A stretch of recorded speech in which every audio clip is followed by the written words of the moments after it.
एक बात अपने जीवन में सदा उतार करें।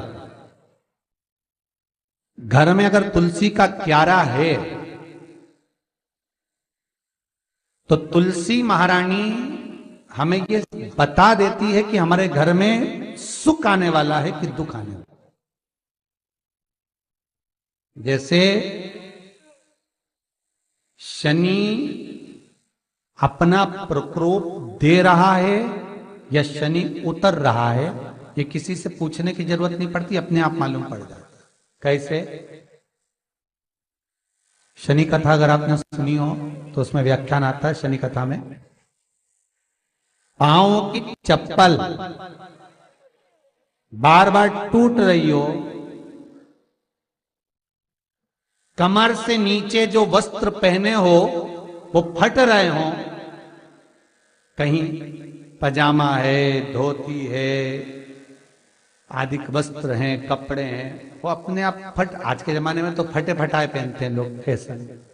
उसकी गारंटी नहीं है, उसका हम वर्णन नहीं कर, हम जब पहनते हम समझ जाते हैं इसको शनि तो ऑलरेडी लगा ही हुआ। जब उनका घुटना घुटनी सब फटा हुआ दिखता है तो उसमें लग जाता है कि शनि पहले से लग गया बापड़ा, उनके पहने से तो मालूम पड़े। शनि का नियम है, शनि कथा कहती है पांव की चप्पल बार बार टूट रही हो, घिस गई हो, बद्दी टूट रही हो, कुछ कर रही हो, और अगर कमर से नीचे जो वस्त्र पहने हो वो अपने आप फट रहे हो, समझ लेना कि शनि पांव से प्रवेश कर रहा, मतलब अपनी प्रखरता शनि दिखा रहा। किसी मंदिर में गए महाराज और वहां जाने पर चप्पल चली गई तो समझ लेना शनि की कुदृष्टि अब पड़ना बंद होना चालू हो गया। कितना सुंदर कहा है महाराज। जूता चप्पल आज के जमाने में तो फैशन हो गई साहब, घर की चप्पल अलग होती है, बाहर की चप्पल अलग होती है। लोग घर में चप्पल किचन तक में पहन के जाते हैं। अरे पानी ले जाओ सीओर से।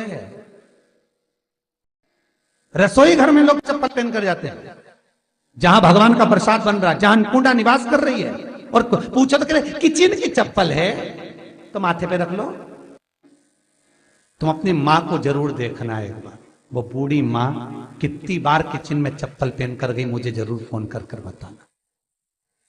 बूढ़ी मां रसोई घर में आज भी बिना चप्पल के जाती है, और बहुओं की कहीं एड़ी नहीं फट जाए, ठंड नहीं बैठ जाए, इसलिए ये रसोई घर तक में चप्पल पहन कर जाती है। सूर्य नारायण की कथा पढ़ना, शनि महाराज की कथा पढ़ना, और गरुड़ पुराण की कथा पढ़ना, जिन जिन कथाओं का हम व्याख्यान कर रहे हैं उसको पढ़ना जरूर हो। क्या लिखा है? घर के अंदर जब चप्पल जाती है, रोग, बीमारी, कष्ट, तकलीफ चालू हो जाती है। तुमने चप्पल क्यों पहनी? ठंड नहीं बैठ जाए, रोग नहीं बैठ जाए। घर के अंदर उतना बढ़ गया, एक कालीन बिछा दो, एक दरी बिछा दो, मोटा आसन बिछा दो, जिस पर तुम चल लो। जरूरी है कि कई कई लोगों को तो हमने ये भी देखा कि कालीन पर भी चप्पल पहन के चलते, और ब्राह्मणों को भोजन परोस रहा है, गुरुजन को भोजन परोस रहा है, ठाकुर जी की थाली बना रहा है, ठाकुर जी का थाल लगा रहा है, तो भी चप्पल है पांव में। तेरा क्या होगा रे कालिया, क्या होगा? विचार तो करो। देह पड़ी रे जाए यहीं पर,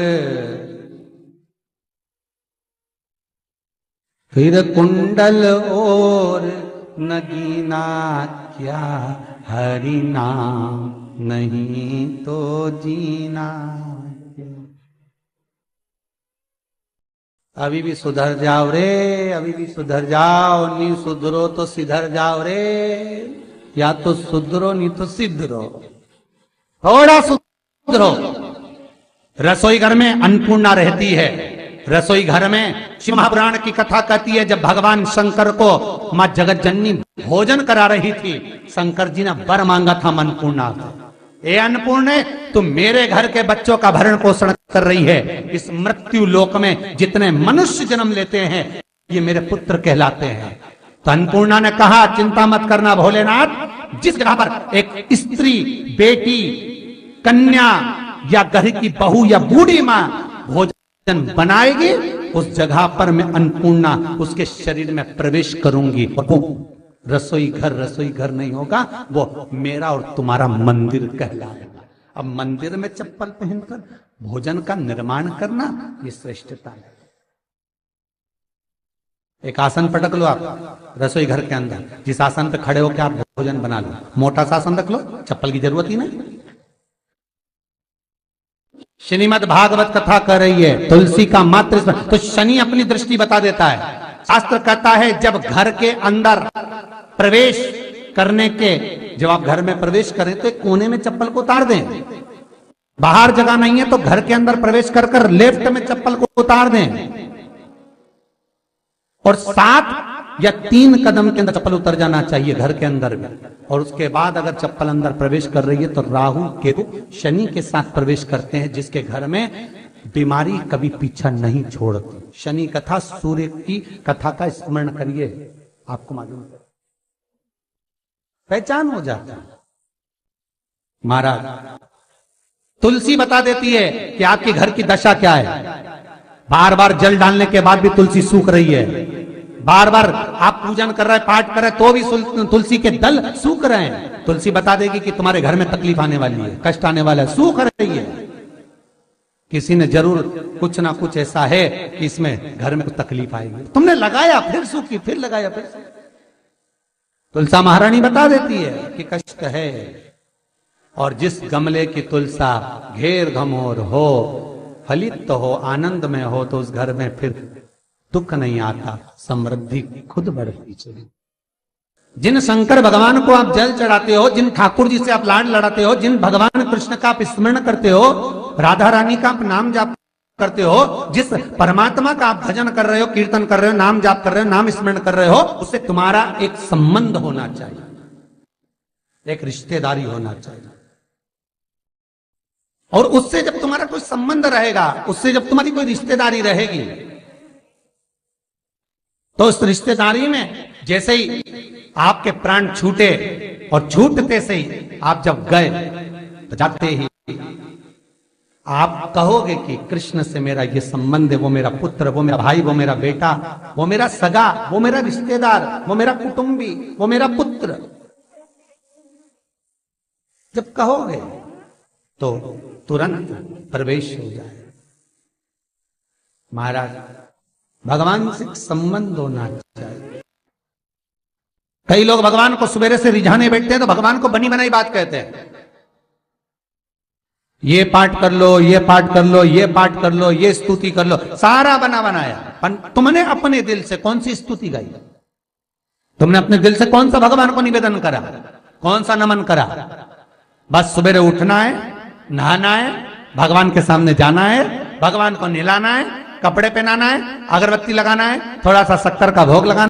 इतने सारे देवी देवता, शंकर जी, राम जी, गणेश जी, सारे देवता, और 2 खुरमा लेके आए, 1 बालूशाही लेके आई, 2 मठरी लेकर आ गई, 1 मठरी लेकर आ गई, और भगवान को इतनी सी कटोरी में रख दी।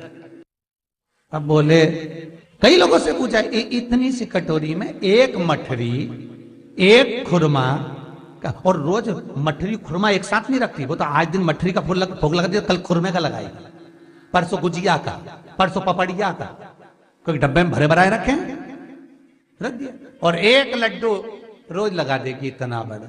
तो पूछा, इतना सा लड्डू और इतने सारे भगवान कैसे खाते होंगे? तो क्या भाव से।